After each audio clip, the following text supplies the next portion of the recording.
1 नवंबर 1953 से 30 अप्रैल 1975 तक चला युद्ध, जो दुनिया के सबसे खतरनाक युद्धों में गिना जाता है, जो वियतनाम युद्ध के तौर पर प्रसिद्ध है। यह युद्ध पूरे 19 साल 6 महीने तक चला। इस युद्ध को प्रॉक्सी वॉर यानी छद्म युद्ध की संज्ञा दी। यह युद्ध वैसे तो उत्तरी और दक्षिणी वियतनाम के बीच लड़ा गया, लेकिन वास्तविकता से ये युद्ध सोवियत रूस समर्थक उत्तरी कोरिया और अमेरिका ने सीधी जंग लड़ी। इस युद्ध में अमेरिका को अप्रत्यक्ष तरीके से हार मिली। आखिरकार अमेरिकी सेना भारी दबाव में हटी, लेकिन तब तक लगभग 4 लाख सैनिक और 4 लाख के करीब आम लोग मारे गए। ये युद्ध शीत युद्ध के समय सबसे लंबे समय तक 4 देशों की धरती पर लड़ा गया, जिसमें अमेरिका अपना पूरा जोर लगाने के बावजूद हार गया। इस युद्ध के दौरान ऑपरेशन जंक्शन सिटी संयुक्त राज्य अमेरिका तक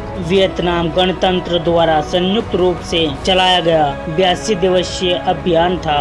यह अभियान 22 फरवरी 1967 को शुरू किया गया था। द्वितीय विश्व युद्ध के समय अमेरिका द्वारा चलाए गए मार्केट गार्डन नामक ऑपरेशन के बाद यह सबसे बड़ा हवाई आक्रमण का अभियान था। ये युद्ध वास्तव में उस समय का बहुत बड़ा युद्ध था। वहीं दूसरी ओर वियतनाम युद्ध के 5 साल बाद ही ईरान और इराक के बीच युद्ध हुआ, जो 1980 से लेकर 1988 तक लड़ा गया। यह युद्ध अनिर्णित खत्म हुआ था। इस युद्ध का मुख्य कारण सीमा विवाद था। 70 के दशक में इराक के साथ सीमा विवाद को लेकर जो संधि हुई थी, उससे इराक संतुष्ट नहीं था। इस युद्ध में यूरोपीय देशों ने खुद को युद्ध में अलग अलग बताया, पर हथियारों के रूप में उन्होंने इराक की मदद की। 8 साल तक चले इस युद्ध में हजारों सैनिक मारे गए। इस युद्ध के दौरान इराक ने 400 मिलियन गैलन कच्चे तेल को